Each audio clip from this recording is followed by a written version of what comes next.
Meus cumprimentos a todos, espero que todos estejam bem e seguros. Mais um vídeo de comentários gerais e incluindo as dúvidas reportadas, os comentários de sempre, né? Não dê like, vamos comentar lá no Google Classroom. Lembrando que esse canal a motivação é que a gente tenha uma ferramenta simples e compatível com a maioria dos devices, enquanto a gente está realizando essas atividades de maneira remota. E mais que isso, lembrar que o PDF é um resumo bem resumido e que, portanto, é recomendada a leitura das referências indicadas aqui. Livro de Introdução à Física e Estatística do Casquilho, que é a nossa referência principal. E eu ainda gostaria de sugerir que vocês dessem uma lida, né, uma leitura atenciosa, fazendo as continhas e pensando na apresentação e nas discussões do livro do Reif, do livro do Salinas, do Greiner, do Pátria e vários outros que são de excelente qualidade e que já foram recomendados nessa disciplina, nesse canal. Então vamos lá. Hoje a gente vai tratar a continuação 4 do gás ideal clássico, onde a gente vai verificar o critério de validade do regime clássico. Aqui eu tentei colocar os cálculos bem explícitos para que ninguém tivesse problema. Tá? E lembrar que a validade do regime, né, clássico é a gente ter um gás bem diluído, como a gente vai ver logo mais à frente. Então, para que o gás para que a gente possa fazer uma análise do quão diluído está esse gás, a gente vai usar o número de ocupação médio e entender que eles têm que ser muito pequenos. Esse número de ocupação médio que está apresentado na equação 1. Então, se a gente recordar, né, o número de ocupação médio de um estado, ele é dado por essa expressão em 2, tá? Vale lembrar que o z de uma partícula, né, a função de partição de uma partícula, é dado por essa expressão, que é o equivalente do z1 aqui, né, que entra no denominador, onde aqui eu enfatizei, né, aproveitando a oportunidade, né, que é formado pelo produto da função de partição de translação vezes a função de partição potencial, todos cálculos que a gente efetuou nos vídeos anteriores e, portanto, eu só estou colocando a resposta aqui, né. Então, com isso, nós vamos ter o que a gente chama de condição de validade do regime clássico, né, que é dado pela expressão 5 e expressão 6, onde a diferença que ocorre, né, somente pelo termo exponencial. Aqui lembrar, né, que esse h aqui estava no denominador e veio para o numerador, porque esse z ele está aqui no denominador, né? Acho que está explícito. E que essa expressão, essa expressão e essa é praticamente a mesma expressão, com exceção desse exponencial aqui, né? No qual, se a gente tiver em temperatura muito alta, como beta é 1 sobre kBt, então se a temperatura é alta, beta é um valor, se T é um valor grande, beta é um valor pequeno, né, próximo de zero. Então, quando esse cara que vai próximo de zero,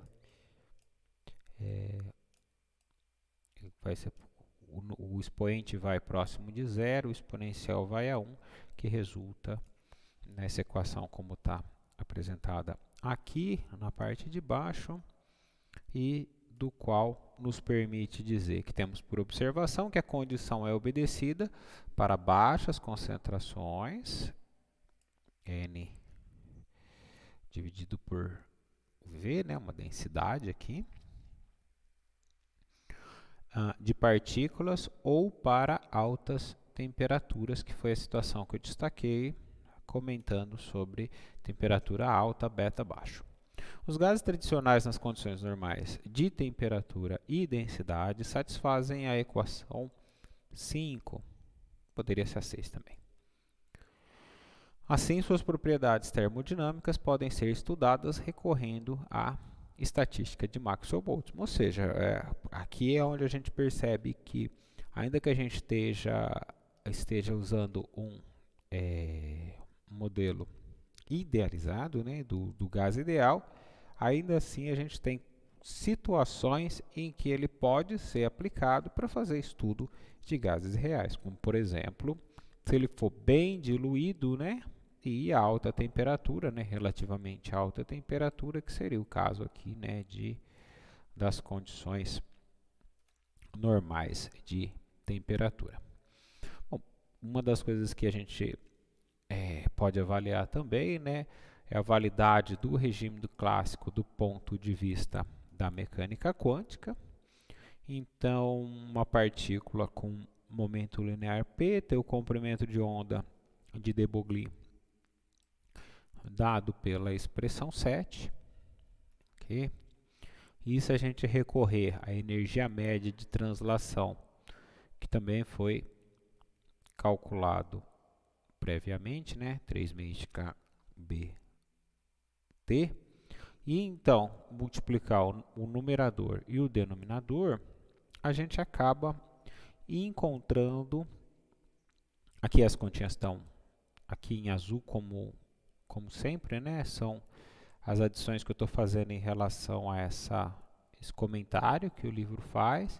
Então, estou explicitando o que ele solicitou que fosse feito, para não ficar dúvidas em relação aos cálculos, a fim de, aqui como foi só substituição, né, então eu posso ir direto para expressar a equação 8. Então, aqui a gente já começa a verificar que a gente tem um termo que é muito parecido com o que a gente tem aqui na expressão 5, né? Opa, vou pegar o termo certinho aqui, esse termo aqui, ó. Exceto que o que está dentro do parênteses aqui está elevado a 3 meios e o que está aqui está elevado a meio. Então, a gente pode elevar essa expressão ao cubo, a fim de conseguir recuperar aquele termo de interesse, que então a ser substituído na equação 6, né, de novo, todos os cálculos em azul aqui, vai nos levar à expressão 9. Bom, aqui, né, alguns podem, vamos dizer assim, questionar, né, a ausência desse 2π sobre 3 elevado a 3 meios, né, mas a condição é que ele passa multiplicando aqui e dado o número de partículas e volume ocupado, a gente pode aproximar, como o livro faz, isso aqui levando em consideração que esse termo aqui é o que vai definir essa proporcionalidade, ou seja, de certa forma pode ser desprezável, todavia eu gosto nas minhas análises de considerar esse cara aqui, ok? Então aqui a referência 1, né, o livro do Casquilho, sugere que a gente pode trabalhar simplesmente com essa expressão 9. Inverso da densidade numérica pode ser escrita em função da distância média entre as partículas, e se a gente imaginar cada partícula no centro de um cubo de aresta L, então a gente acaba tendo a expressão 10, né? Que com a expressão 9 vai resultar nessa equação 11. De onde se conclui, né? Aqui, conclusão extraída diretamente do livro do Casquilho, por isso em itálico, não são palavras minhas, né? São palavras do Casquilho. O comprimento de onda de Broglie são das partículas do gás, tem de ser pequeno comparado com a sua distância média. Nessas condições, a distância entre as partículas é suficientemente grande para os efeitos devido à interferência quântica entre elas sejam desprezáveis, pelo que o caráter ondulatório das partículas perde importância. Para um gás habitual, em condições normais, os efeitos da natureza quântica são geralmente desprezáveis. Ou seja, o livro está dizendo que,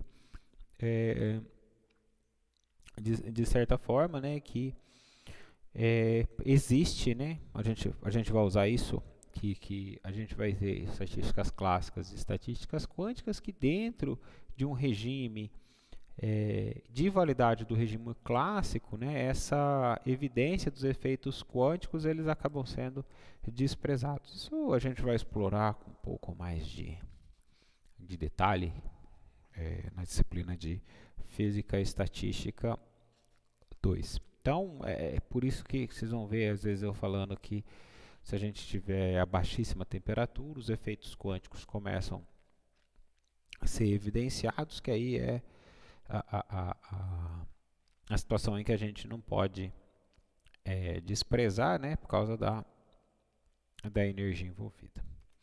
Então, assim, entende-se que alguns sistemas estarão em condição de validade do regime clássico, onde se emprega a estatística de Maxwell-Boltzmann.